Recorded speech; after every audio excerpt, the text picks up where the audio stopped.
Chinese gift wrap. That's what he's known for, no? Yeah, Jean-Claude Van Damme. All right, let me try to do the split. Hold on. Okay.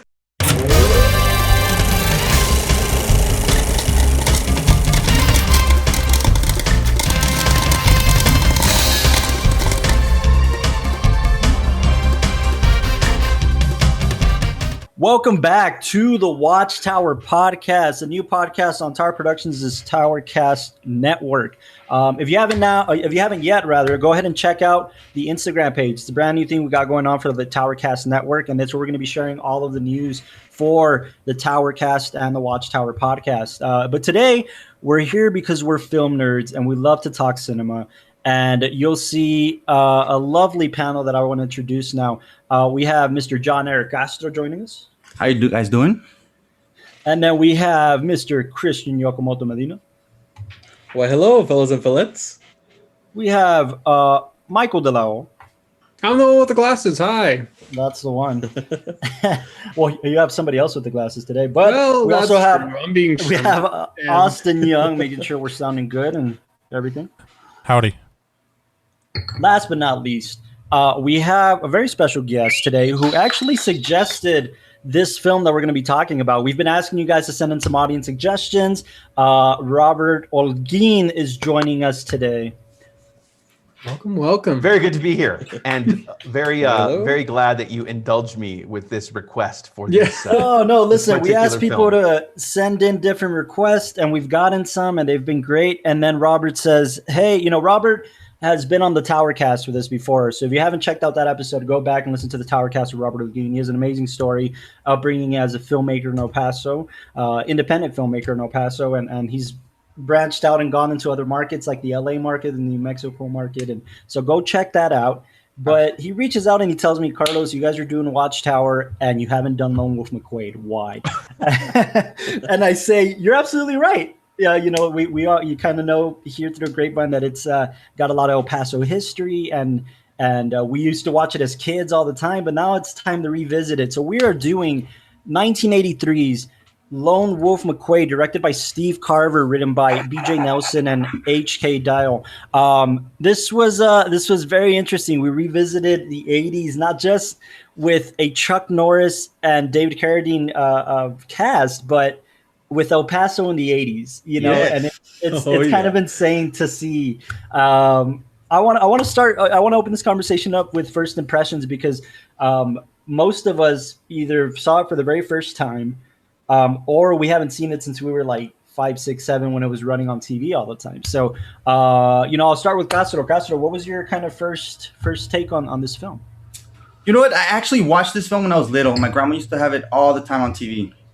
And I feel like he's my Clint Eastwood for the spaghetti westerns. Well, Southern West, I guess. Yeah. But I grew up with Chuck Norris, man, and I love the film, dude. It's a little over the top.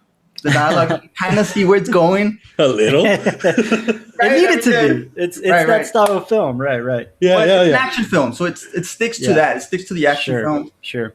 And I'm a big fan of action films, man. I've always wanted to do my own stunts, all that. But I loved it. Sure. Okay. Yokomoto, was this your first time seeing it, or had you kind of checked it out before? Yeah, this is the first time I've seen. I've seen other Chuck Norris films, and I have heard of this one, but it was just a blip, on my mind of actually viewing it.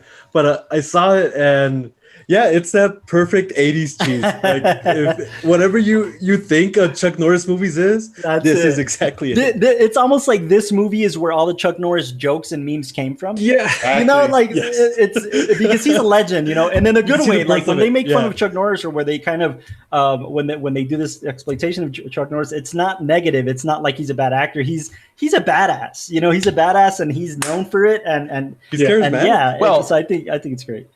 This is the birth of the beard. This is the first movie where he has the beard. He never took it off. Oh, yeah. Right. After this movie, he never lost the beard. Yeah. I want to get into that.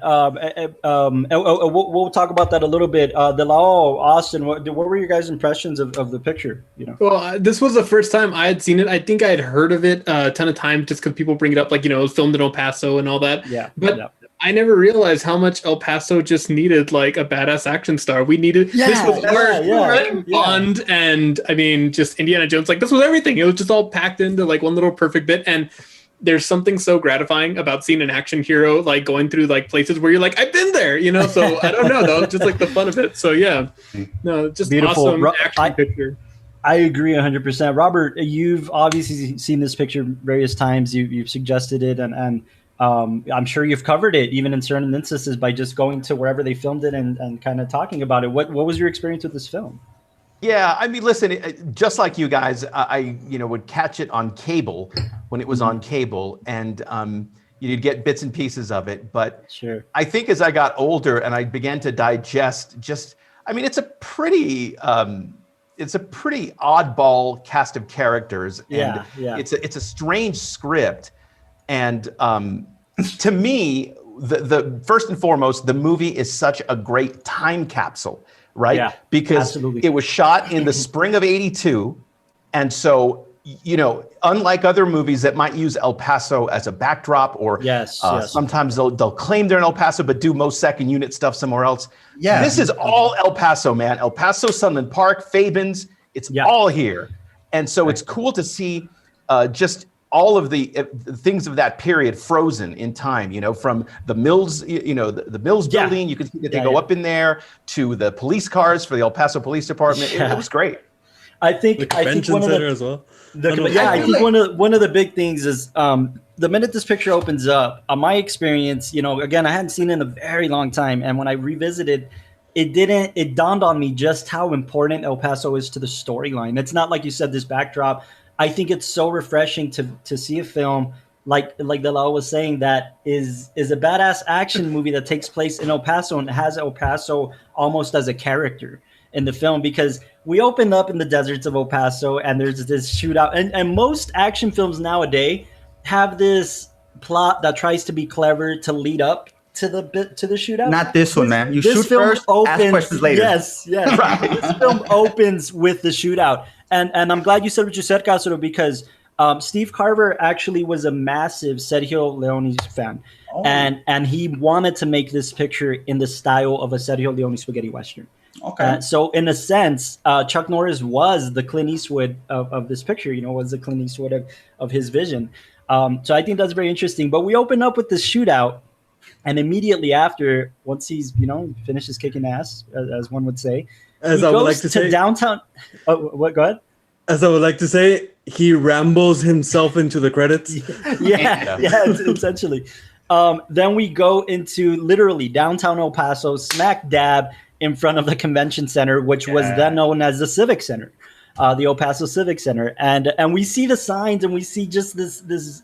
It's not a backdrop; it's a part of it. It's like almost like we see the LA downtown skyline in the opening of Rush Hour. You know what I'm saying? Yeah. It's that type of kind of feeling where it just becomes this character of the film. It's so cool. It was so cool.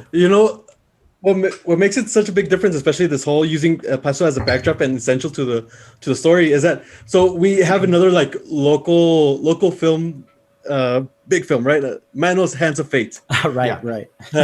Big pride here in El Paso, as you could say. But the thing is that it uses El Paso like all over the movie, but it could have easily been anywhere else. Like it's true. It's true.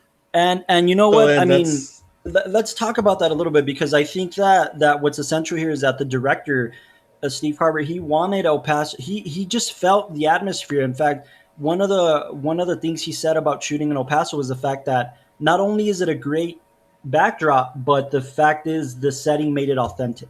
Those are kind of his exact words. Is the setting of El Paso made this film authentic. I mean, guys, this film had the support of the city, clearly. Yeah. I mean, they not only the support of the city, but the support of the state. You were able to see the state trooper kind of decals and the cars and the logos. You had the El Paso Police Department decals, like Robert was saying. But if you Google, if you kind of start doing some research on the film, one of the production companies is literally listed as the city of El Paso. Wow. So I don't know if I couldn't find if they funded some of the picture or they were just, being lenient with permits, or maybe they were just facilitating something, but they're listed as a production company.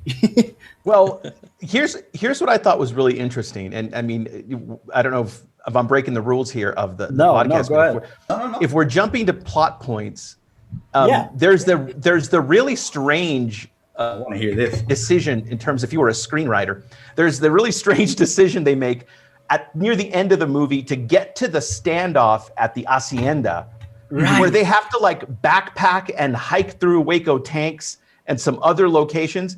Yeah. Clearly, that's not necessary, but that was almost like a commercial that like maybe like a location scout said, listen, we got to shoot at Waco tanks, we got to shoot at Indian Cliffs, and we got to make them take this trek through the hacienda, which makes no sense, right? Because they cross the border and then hike to the guy's house. I mean, look, what's interesting is that, like, kind of like what Yokomoto was saying, you're right, Robert. I think I didn't really think about that.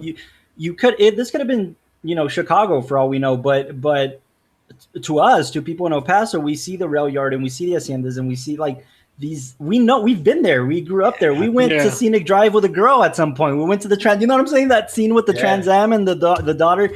We did that. It wasn't. You know what I'm saying? So it's more interesting to kind of visit it that way. And you're right to see like the journey that they had to go through. That part was like, well, not really, right?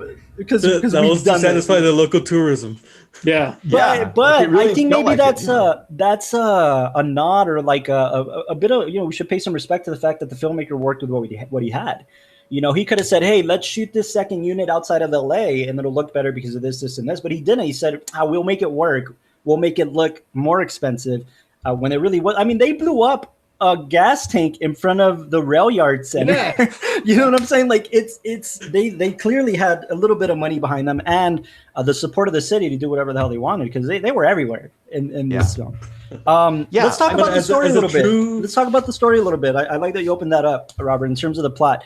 Lone Wolf McQuade, he's a Texas Ranger, which is, again, Chuck Norris was a part of the show, that kind of gave him his name, was this Walker, Texas Ranger, before or after this guy? No, this was well before the TV show. So this is why. Yeah. So Robert said something interesting earlier about the beard. I want to talk about his character in terms of his appearance, because Steve Carver literally told Chuck Norris, I want to destroy your image. I want to destroy what people see you as. Because everybody saw Chuck Norris and their first instinct, kind of like David Carradine, was kung fu films and martial arts films. And he said, I don't want you to appear as that. So Chuck Norris says that accredits this film as giving him the opportunities of his career, because now people started seeing him as an action star. And that's the difference. The martial arts, you can kind of see that in that scene where they're at like this kind of like fair or so. Yeah. And they're about like one of them's having this big kind of kung fu match out of nowhere and everybody's cheering on. And then like during that they're like, oh, so are you gonna come up and fight me? And then the music gets all tense and everything, and then Chuck Norris saying, I'm good, and then walks away and has a beer. And it's just like you can see him trying to make that. I guess, it's making that kind of distinction of what his character is supposed to be, playing that action star, kind of aloof, kind of reserved back. Yeah, the strong silent type, right? That was the big thing of these 80s action stars, the strong silent type. You don't hear Chuck Norris's character as again, Texas Ranger JJ McQuade. You don't hear him say a word until he's in the office of his chief, of his captain, right? You don't hear him say a single word until maybe 15, 20 minutes into the film. I work alone, kid. Right. Yeah. And that's the classic line, right? I work alone, kid. And that's the weird thing, right? Is that this is a lone wolf who's constantly surrounded by people, right? Like he's only a lone wolf in the first 30 seconds of the movie. I think. Antithesis, I feel like this script, Robert, what you were saying was like, it's an interesting story because it's formulaic. We all know this. These films sold in the 80s. That's the whole thing, is they sold, these action films. I had the whole action figure packed with the truck. Did you really? Yes. I mean, the truck is also a big character, right? The Ford Bronco. I even had the red bandana, dude. It's there you go. It's iconic, man. But the story, look, these films don't faze me anymore because after you've seen Big Trouble in Little China, there's nothing weird anymore in terms of this style of film. Once you've seen that film, everything else is just kind of subpar in terms of just like the weirdness. So, however, the story of this was this. Roger Ebert actually talks about it. The great Roger Ebert, film critic, said something along the lines of like, this film's plot was totally unnecessary. You didn't. It wasn't even driving the story forward. Like, you didn't need it. But the character was so compelling that you'd follow him through. He could be doing whatever. He could be out of rescuing a kitty from a tree, and you'd see him do it, and you'd be entertained because you're kind of compelled by this character. Yeah, I think I read the same review from what was it, Ebert? For Ebert, yeah. He said that this thing it's an action film, so it sticks to that, right? Even if it's over the top, it sticks to that. It's not trying to be more. It's not trying to be more. Right. And when I say it's formulaic, that's not a bad thing. And Roger Ebert said it's not a bad thing that it's trying to be an action flick. Exactly. But don't go into this expecting something else. And I went into it thinking the same thing, like, it's going to be this 80s action flick. And I had fun with it. I didn't have to be so critical. I didn't have to be so, sometimes as film lovers, we get a little pretentious, right? That's what I just came off of Cinema Paradiso. We came off of Cinema Paradiso. We came off the quintessential of like pretentious film critiques. That every film student waxes poetic about for hours on end. Right. Yeah. But with this film, you're going into, and I think it re-taught me that lesson. Like, you could just go into a film and have fun. Enjoy the picture for what it is, and more so in a city that you want to see more film production of. It happened, and it was big, and it was massive on a massive scale. I mean, Chuck Norris in the 80s is the biggest you could get in terms of shooting a massive action film for something like that, right? So, when was Van Damme? Well, we'll get to that. Okay. We'll get to that in the Tower Crown. Later. We'll get to that in the Tower Crown, but yeah. Here's okay. So a couple of things about that. You brought up a lot of great points that I want to circle back to. Yeah. So this is a studio movie, right? Like this is Orion, that's behind this movie. Yep. It's got some money.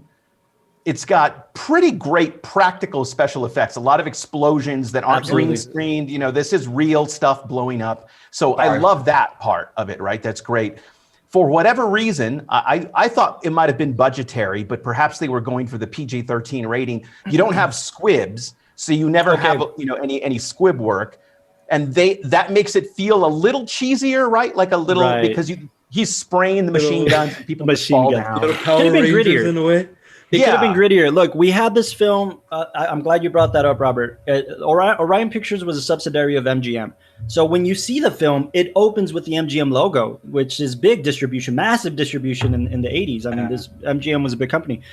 Now they've been since bought out by Sony, But a $5 million budget, and it actually made money. It not only doubled its budget, but it made over $12 million in the box office. So back then, the relative were a big thing, dude. And back then, that's a good chunk of change. However, I read a thing where basically Chuck Norris, maybe this was after they shot the film, so I don't know how connected it is to kind of the gore that we thought it should have. But Chuck Norris fought with the ratings committee basically to say, hey, the Motion Picture Rating Association, he basically told them they were going to slap them with an R rating, and instead Chuck Norris fought them on that and said, no, it deserves a PG rating, not a PG-13, a PG. Well, at this point, PG-13 still hadn't existed yet.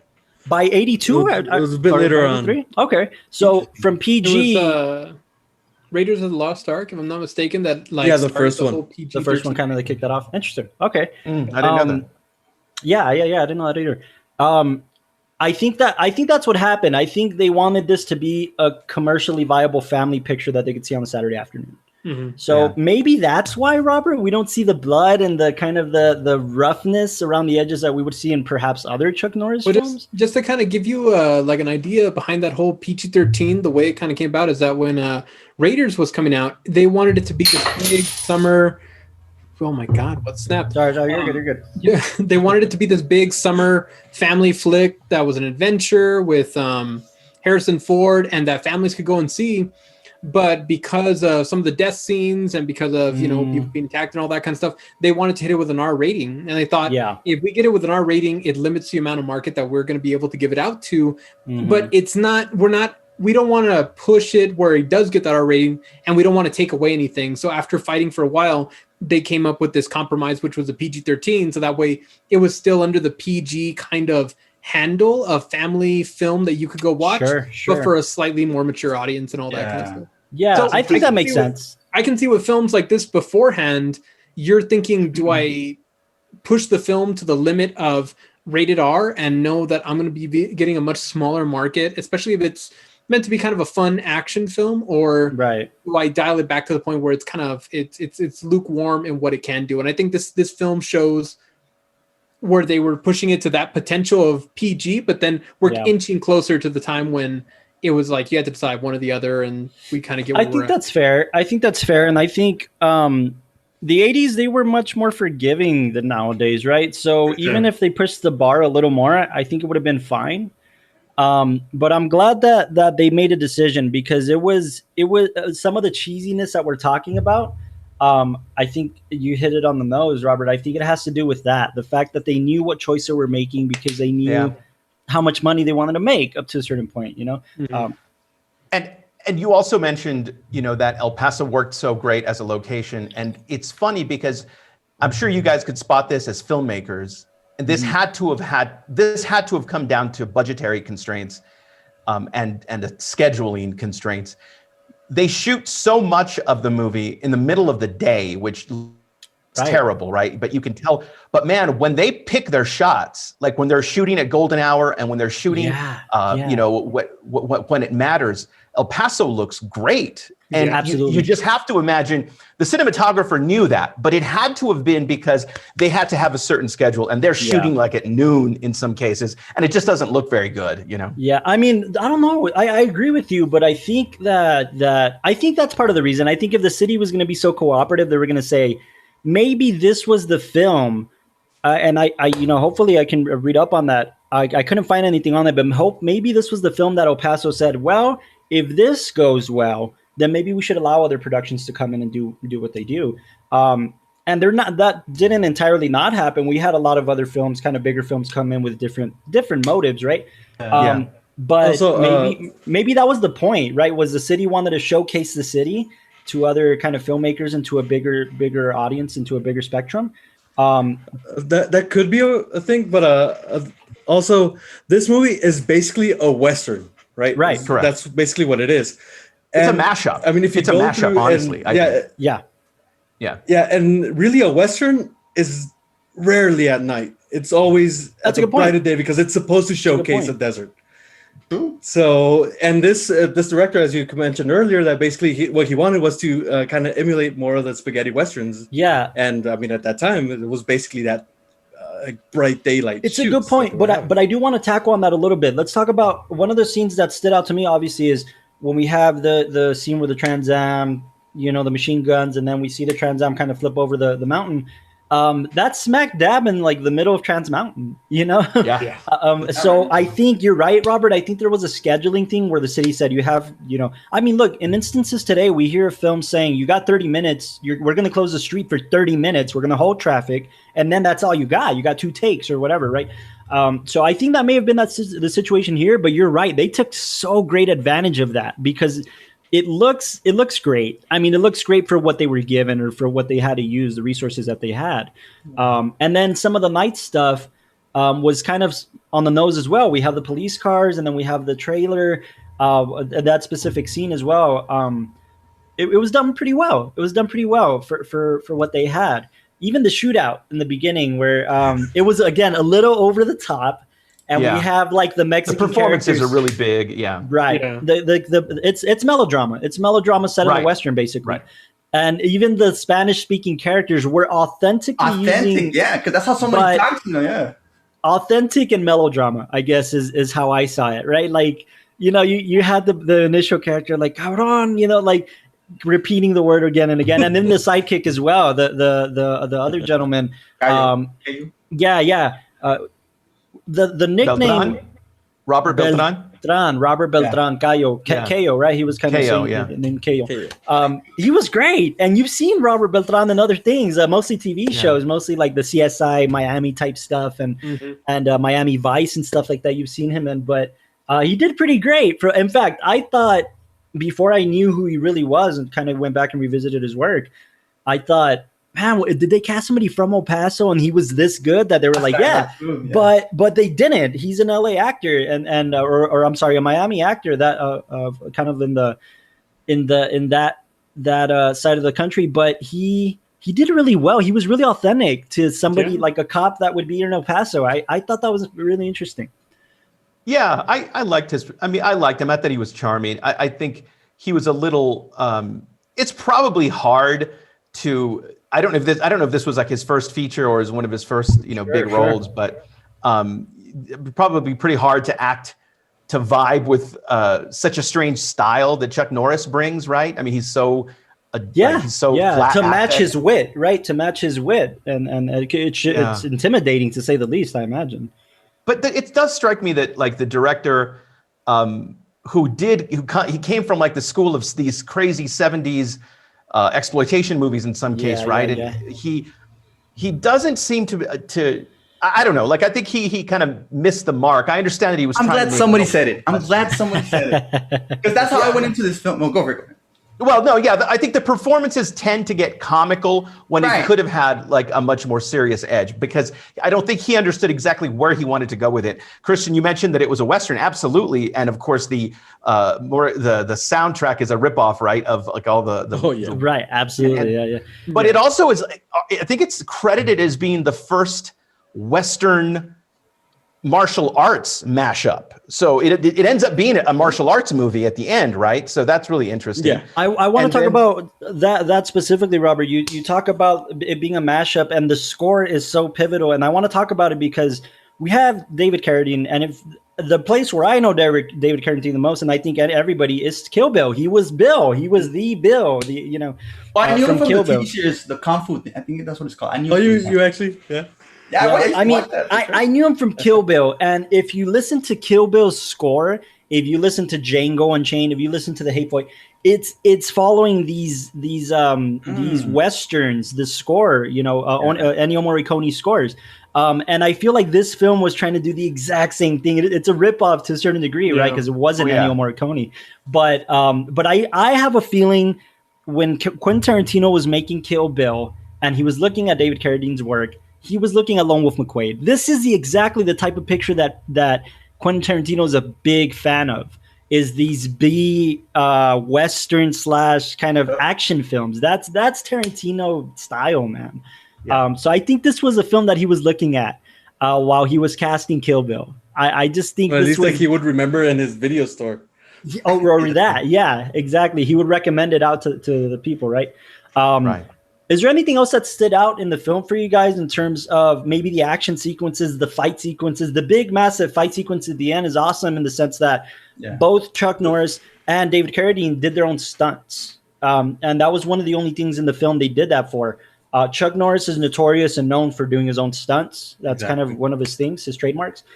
But in this particular fight scene, they were both from what I was reading, they were both like in a friendly competition the entire shooting of this picture. Really? Well, because they liked each other and they were buddies, but they also kind of had this competitive edge where they were like, let's get it on, Right. So I think that was interesting, and that played in the film, especially in the last sequence. But did anything like that strike, to you guys?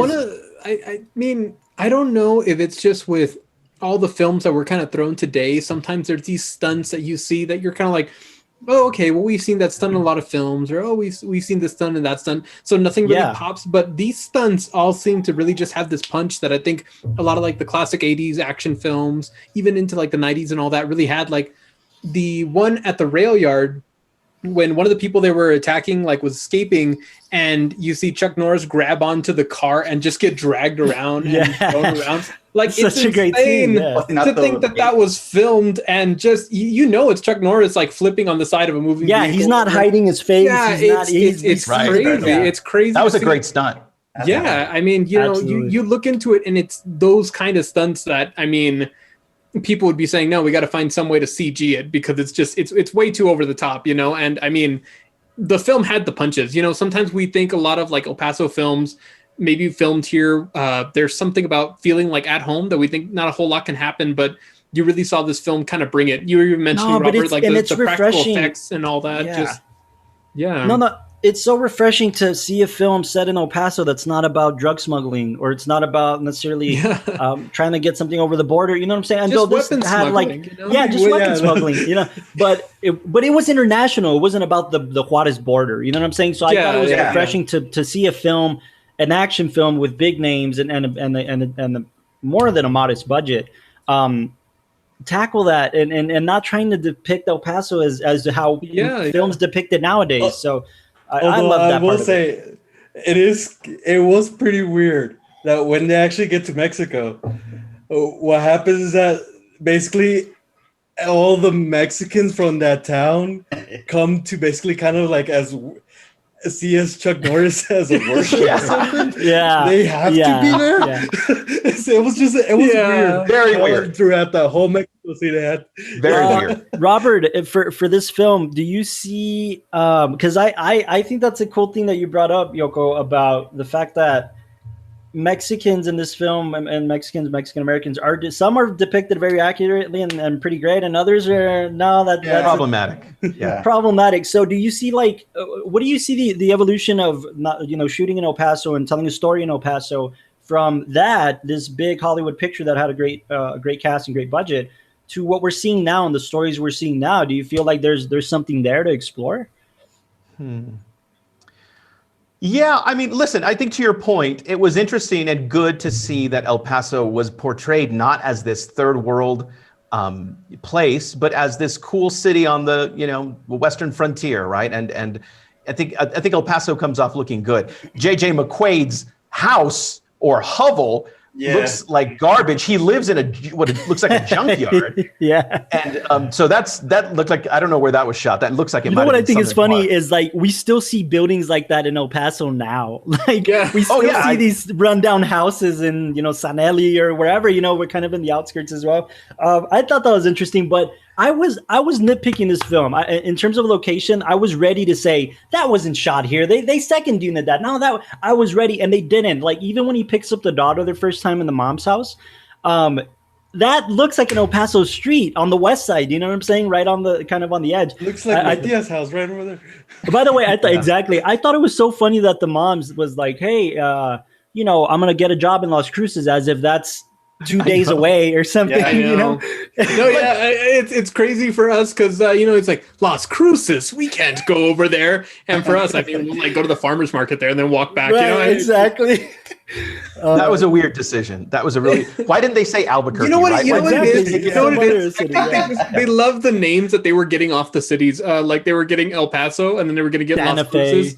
There was one time that they mentioned that somebody was by Isleta, but like instead of saying Isleta, they were like Sliti or something like that. Like really, I didn't catch that. Really, but then like under the subtitles, it says Isleta, and it's like, are you kidding me? You got every other name right, but why Sliti? But it had that fun of it, I think it didn't exploit the kind of Mexican American culture that is here. There was a lot of like I think humanizing moments for like the people, the workers, and all that kind of stuff.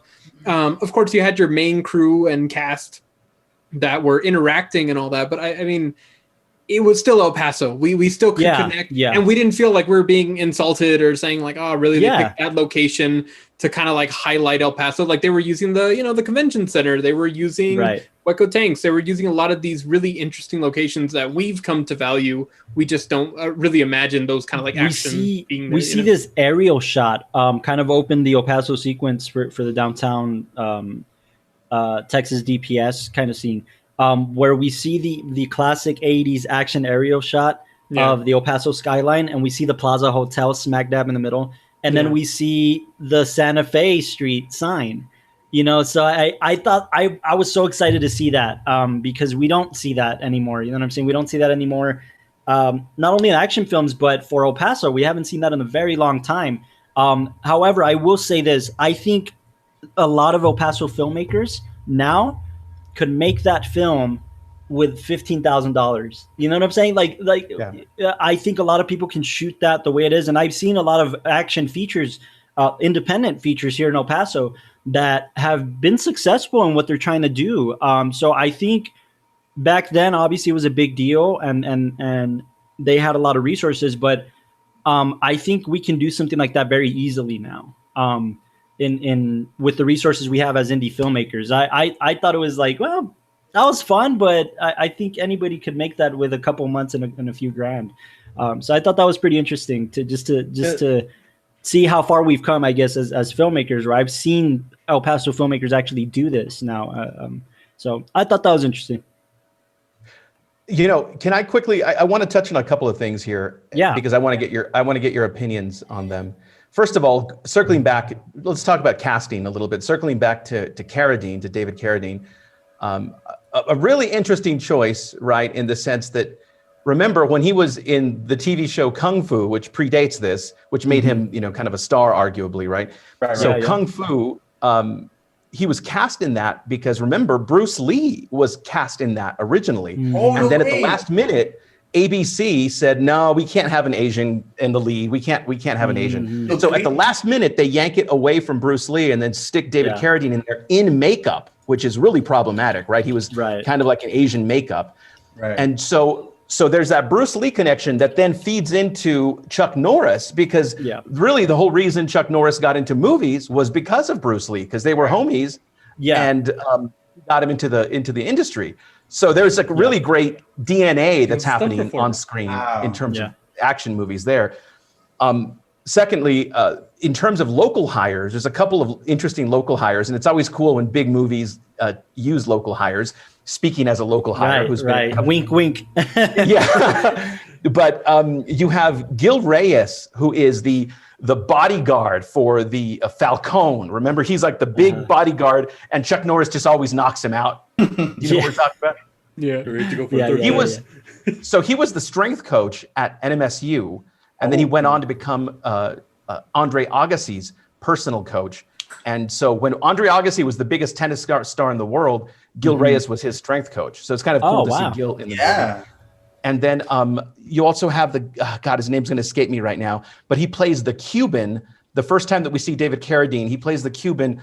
He founded Viva El Paso, and he's in the movie. No way. Where is he? Hang on, it's Hector Serrano. Hector Serrano is the Cuban. That was him? That's him. I've had him as a teacher, but I wasn't able to recognize him. Really? Oh, that's great. I'll have to look at the movie again. A younger, obviously. That's probably why he was significantly younger. But that's very interesting. That's true. I'm excited when you see those faces. That's why I said there's a good bit of authenticity. I mean, even in the women that are like working in the factory, for the kind of the hideout of this guy. There's authenticity in it. There are characters that they probably just got as extras or people locally that just worked so well for this. I agree with that. That's a good point, Robert. I like that. Did you guys have any standouts other than that, guys, that you guys kind of want to point out about the film that caught your attention? I was impressed at whoever came up with this idea that they could make making out in the mud look romantic. Like yes. I don't know who thought of this. They're like, oh, we're cleaning the house, oops, hose fight, and then there's just mud everywhere, and then you see the slow-mo shot of the hose spraying the hose with the light. If this was filmed anywhere else, they'd be beachside with the beach glimmering in the background. They had mud, and then they had like. But I guess that's as good as it gets for El Paso people, right? It's just the mud and the little. They couldn't have like, I don't know, a sunset like silhouette kiss. They had to just be rolling in that. It was McQuade. Not McQuade. Not McQuade. That scene is so bizarre. There's some really strange choices, and that's what I think makes the movie so quirky and weird. And also that scene for sure. That one, and when he gets buried, the little person mastermind in the chair, just addicted to video games. It's addicted to arcade games. I thought that was the most random thing, and then. I'll be seeing you, and then he just pushes up against the wall, and the false wall just comes out. Like, were we just in a James Bond horror picture? Like, what is this? Like, Just Blofeld? I loved it, dude. Goodness. The truck. Castro, you talked about the truck coming to the life, resurrection. literally. Oh yeah, just We thought we were at Just Monster Nitro Jam in in the the Sun Bowl truck for a and- minute, right? Like, goodness gracious. But you know what? It's nice to see that this film really, I don't know, there's something very pleasant to see how much it was able to do, where it doesn't feel like, oh, okay, this film was made in El Paso and they had all these restrictions. Like they really went with it, and they they so didn't much. shy away from the style. They didn't shy away from the Yeah, style. and it I makes applaud it them as for it. something that can stand alone compared to other action films, these like kind of like you said, kung fu Western mashups. Like for the future works that they did, it really is able to kind of hold its own in its place. By the way, you would want to keep I coming feel back like to it. maybe the script needed a punch up, and this is the last thing I'll kind of say before we transition into the Tower Crown, because I know we're running short on time. But if you guys are familiar with Hollywood history in the 60s and the 70s and the 80s, there's this book, Easy Riders, Raging Bulls. It's a fantastic book on the commentary of like basically how sex, drugs, and rock and roll generation saved Hollywood. And in the conversation, an unsung hero is John Milius. John Milius is an unsung hero of Hollywood, man. I mean, he was the guy that basically wrote Apocalypse Now with Francis Ford Coppola. He did Conan the Barbarian, which is one of his big films as a director. But he was kind of like the guy that was hanging around with the George Lucases and with the Francis Ford Coppolas and the Scorseses. He was in the mix. He was a good friend of theirs. And he was making pictures with them, but nobody really knew his name. They made a documentary of him called Milius that I highly recommend you guys watch. And anyways, he was kind of like a gun nut, and that's why, the whole Apocalypse Now thing came because he was in college with at USC, and somebody was like a hippie literally was wearing a button that said "Peace Now," Peace Now, and he was like, no, Apocalypse Now, and that's where the title came, and he wrote the script. Anyways, John Milius has to do a lone Wolf McQuade because he's an uncredited writer. He punched up the script, so he got this happens in Hollywood all the time. Good established writers get a script, they read it, it sucks, and they punch it up so that it's ready for to get made. So John Milius was a punch up. He was an unscripted writer for this. So I thought that was really interesting. Like that's the good parts of this film probably came from John Milius. Sure. So I thought that was interesting. That's something to mention. Anything else you guys have, guys, before we jump into the Tower Crown? I did want to mention one thing, and I would like to get Castro's thoughts on this as an actor. Yeah. One of the things that the things that I find so fascinating about being an actor, right, like a working actor in Hollywood, is in this movie you have an actor named what is his name? William Sanders, I believe is his name. Let me just double check that. William Sanderson as Snow. Yeah. Great character actor, has been in a million things. You've seen him all over the place in TV shows and films. He's worked forever, but he's in this movie as that weird informant with the Coke bottle glasses, with those ridiculous glasses, right? Yeah. So think of his year. Think of 1982 for him as a working actor. Prior to this, he's on the set of Blade Runner. So he's on a soundstage in Burbank making a masterpiece with Ridley Scott and just killing it as J.F. Sebastian in a timeless masterpiece. Then he flies to El Paso, probably gets put up at the Ramada and knocks out a couple of days worth of shooting on this thing. Yeah. What a weird life, right? Like in terms of an actor. But I feel like maybe he had the script, or he had something maybe from the city that he wanted to work with. So I feel like it's the love. You in his shoes, Castro. Like I'd credit you as being this versatile actor who's not afraid to get into any role. Is that a role thing? Is that something you want to? Is that the type of career you want to have? Is just character actors are character actors for a reason. They're not leading men on purpose. They've made a choice at some point in their career that says, I'm going to get more work as kind of this side character that's more interesting. I feel like obviously an actor wants more work, but obviously if you fall in love with the script, you don't care where it's at, Hawaii or middle of the desert. You know what I mean? So you think it was a story thing? Also, I don't know. Because to me, I went into this, as an actor criticizing the acting. I feel like Chuck Norris was the perfect balance of he could do his own stunts, and he's not that good of an actor. Like Holguin said, the first 30 minutes he didn't say anything. You know what I mean? But to that point, Castro, Chuck Norris's exact words was Carradine is as good in stunts as I'm good of an actor. He was aware that he wasn't really a great actor. He knew he was good at stunts and action stuff, but not as an actor, But he was saying that because David Carradine never really did his own stunts, and that's why he played that on them. But he's aware. They're aware. Actors are aware of what their strengths are and what they're good at. Yeah, I know. That's a good point. That's a good point to bring up, Robert. I think that's interesting. That was an interesting question. So would you rather be a character actor or a leading actor? Oh. I always look at it this way. Obviously, I want to be the Christian Bale. Mm-hmm. But I like those Joey, those Kramer roles. You know what I mean? Those roles that you need for the movie to be fun. You know what I mean? Not so much obviously I want to be Batman, right? But right. I don't know. I like those side character actors where it's like the lovable ones. I feel like I could do those. I don't know. You could do those as well. Yeah. What about you, Robert? You're an actor as well. I'd like to say, you have your history as an actor as well. What would you do in that situation? Well, I think in the case of a working actor, I think it's like you go where the work is, right? Like he's making a masterpiece because he got cast by Ridley Scott. Then he's making a low budget action movie. He had a good Wednesday, at that point. Yeah, I mean his agent got him the job, right? But I think what's interesting is when leading men age into character actors. I think that makes a very interesting. Yeah. I'm thinking. Yeah, but like an example. Like a Russell Crowe is now definitely a character actor, and he was, a great leading man for a good span. Burt Reynolds was a leading man, and then he became a character actor later. Burt Reynolds was, I think, he deserved the Oscar in Boogie Nights for sure. I mean, yeah, absolutely. Yeah. He did a film that I still haven't seen. That was his last film before he passed, actually, called The Last Movie Star.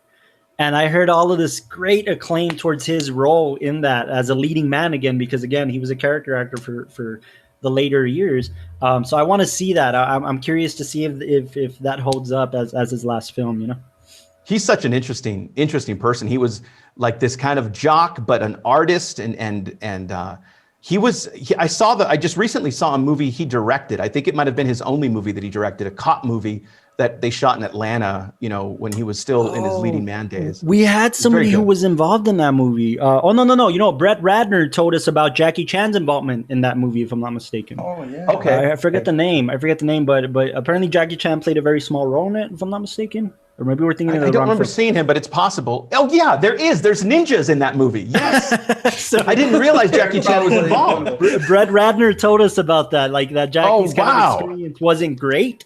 But he had fun on the set and working with Burt Reynolds and stuff like that. But I think we're thinking of the same film. But it was a very good movie. Cool, very cool, very cool. All right, Mr. Castro, do you want to take us into what's next? Oh, are we doing the Tower Crown with Yokomoto? It's about that time. Oh, well, it's about that time.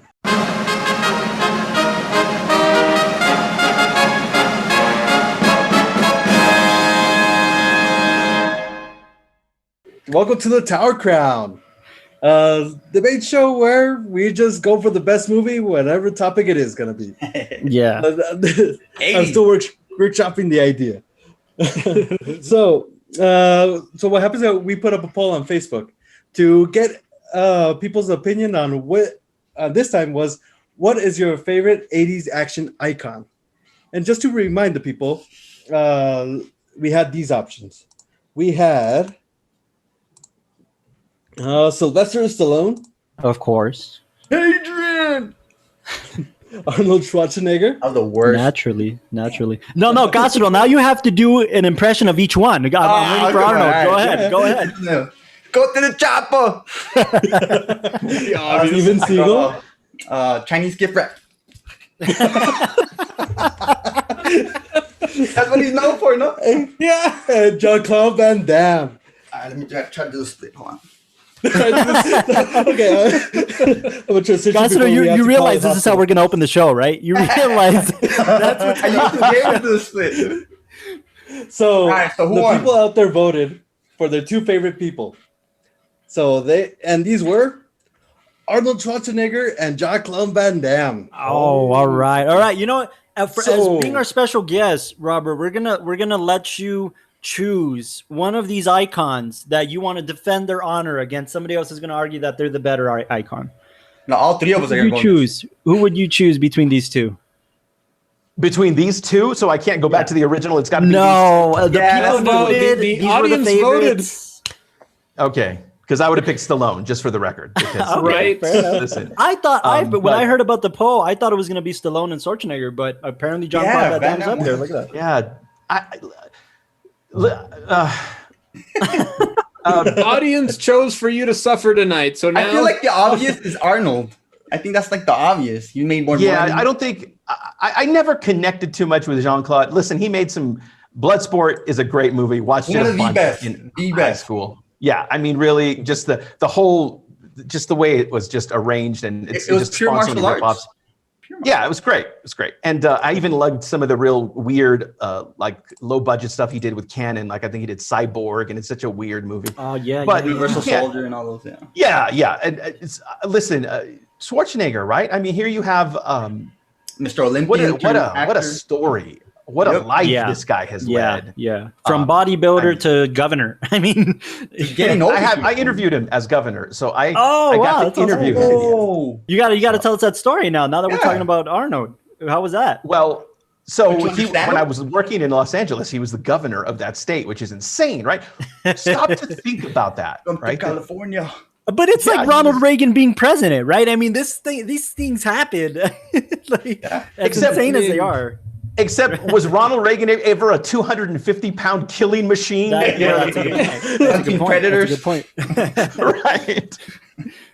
But no, listen, he was great. But I mean, he was in official governor mode when I interviewed him, right? So it was. Of course. I have a picture of that moment. I didn't take a lot of pictures. Send it to us, so we can show the people. You know, we can show the people of your experience with that. Yeah, cool, very cool. I will. I'm seeing that it's tough for you to kind of pick between these two. I mean, should we? I like Schwarzenegger much better than Jean-Claude, but I think Stallone is the more interesting story artistically. Because here you have someone who was, I think he genuinely wanted to be a filmmaker and not just an action star, but couldn't get out of that. Everybody knows the story, right? Everybody knows the story of how he sold Rocky. How he sold Rocky. Is it true that he sold it? But he sold it only that if he's able to be the star. Yes. Yeah. So what happened was basically he was broke. He was broke, and I'll tell the story very quickly because I know we don't have a lot of time. But he was broke, and the story goes that he sold his dog just to kind of pay his next month's rent while he was selling the script of Rocky. And when he finally sold the script, he was attached to it. He wasn't compromising that. He was going to be attached to the script, and he even wanted to direct it. But the caveat with the studio said, we'll let you star in it, but you're not going to direct it. And that's kind of how it happened, how they were able to make the deal. When he sold the script and got his first advance for it, he went to go buy his dog back. So that's kind of the story, the heartwarming story of Rocky, at least. Also, change it, Yokomoto. I know. Also another side fun fact about Rocky, and I know that we're supposed to be talking about Van Damme, but I also heard that...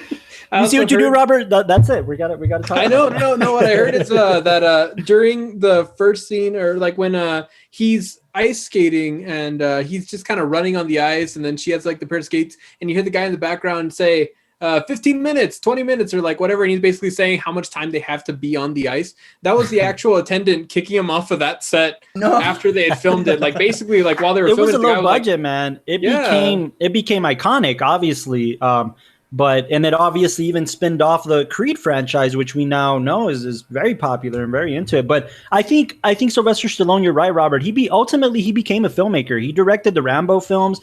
He got involved with the writing and the producing of like the Expendables and more later years. Yeah. So he became a filmmaker. He produces every film he's in.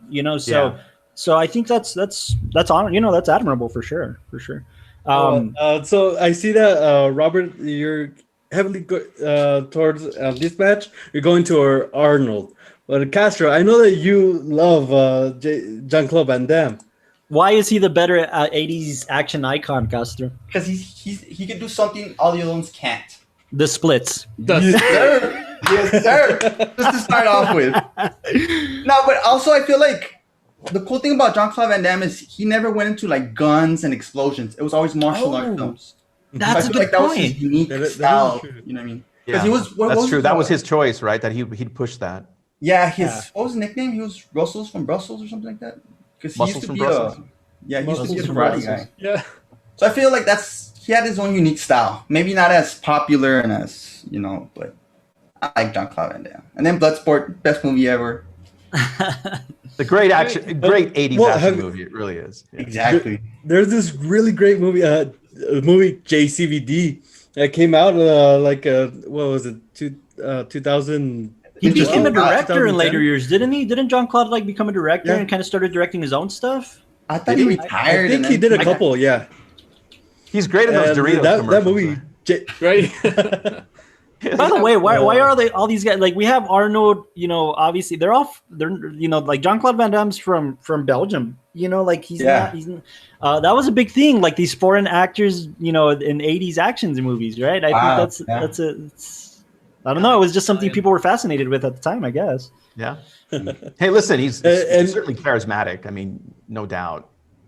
Yeah. I have to fight on the Arnold side, Castro. I mean, you have the Terminator, dude. Like you're not gonna go against the Terminator. The Terminator is the Terminator. Yeah, but he doesn't have that face and that body. Well, the body. But he's only Mr. Universe 6 times in a row. He's only Mr. Universe. No, I think Jean-Claude Van Damme goes in like history as somebody. I feel like he's the cult guy, but Arnold's the movie star. Arnold's the guy that blew up after that era. He made it past the 80s era, so did Stallone. But I don't think Jean-Claude Van Damme made it past that era successfully. He couldn't do the splits anymore, so that's also that's Jean-Claude Van Damme do Jingle All the Way and become a household name in America? I don't think so. Mr. Mom, I know. Twins, Danny DeVito, Dude, yes. Tell me, did JCVD get pregnant? Yeah, I like that one. Mr. Mom. No, I think this one's very lopsided, Castro. I hate to tell you, man. I think Arnold is the better. I guess. Fun fact for those who don't know. I mean, we've seen, or a while back, we saw that famous commercial with the two Volvo trucks driving, and then Jean-Claude Van Damme doing the splits. Do you know what that was for, or why they did that? Well, it was to promote the Volvo driving system that they have. Yeah, especially the system was trucks. basically updated to have this hyper precision behind it, where they said that while driving backwards, it was fine tuned where they could keep it in these perfectly straight lines and it would not sway or anything like that. So basically the technology became where you were getting this ultra precise driving, and then that's where they just brought them on and said, hey, wouldn't it be cool if you did splits on the truck? Ultra precise splits. That's all it was. Really that's marketing, baby. That's marketing, baby. And it was perfect. Yeah, right, Yoko, I think you as the moderator, my dude, I think this we all know it's Jean-Claude Van Damme, right? I mean, obviously. What's happening, Yoko? Who is it? Who? The thing is that I don't know if I'm gonna have to go with my interest or actually be fair. But what I could say is that who won? Tom Selleck. What the? No. That makes sense. Yeah. I know. Yeah. Arnold Chopper. Of course, he got to the chopper. And according to the people overwhelmingly chose Arnold. Wow. In the poll. There was no contest. Even over Stallone? Yoko? Yes. Wow. The fact that I'm with you, Robert. I would have chosen Stallone. I think Stallone as an artist has a more compelling story. Yeah. Nobody likes Steve Seagal? What? The Chinese gift wrap? Jesus.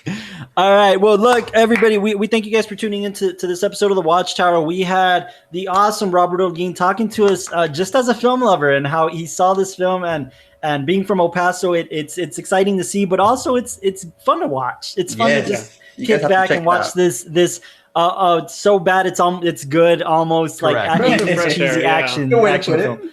Yeah, it's a goofy action movie, absolutely. Goofy action movie, yeah, and you know what? It's also a cop movie, a buddy cop film. Yeah. It also can be accredited to be like a buddy cop film. So I thought that was interesting. But Robert, thank you so much for suggesting this film and bringing it to our attention and making us understand that there is some history in El Paso on a broader scale with making films here. So thank you for that. It's a big deal to us for sure. Well, thanks for talking to me about it, guys. I always love talking Lone Wolf McQuade, so this was a pleasure. All right, Awesome. all right. You heard it here on the WatchTower Podcast. We had Robert Holguin and my lovely panel joining us. If you're seeing this on YouTube or Facebook, Castro is becoming Chuck Norris just for this episode. Our cologne kid. But we want to thank you guys for joining us. If you have film suggestions, again, we do take them seriously. Look, Robert's here because he suggested the film. So And make he sure works alone. And he works alone. Yeah, absolutely. Yeah, it's crazy. No, but Robert, thank you again. He's a good friend of the podcasts, and he's a good friend of Towers, a good friend of ours. So thank you again for joining us. Keep listening on every major podcasting platform. Make sure to share this, and as well on YouTube and Facebook. Thank you guys. We'll see you guys next time. Take care, everybody. Guys.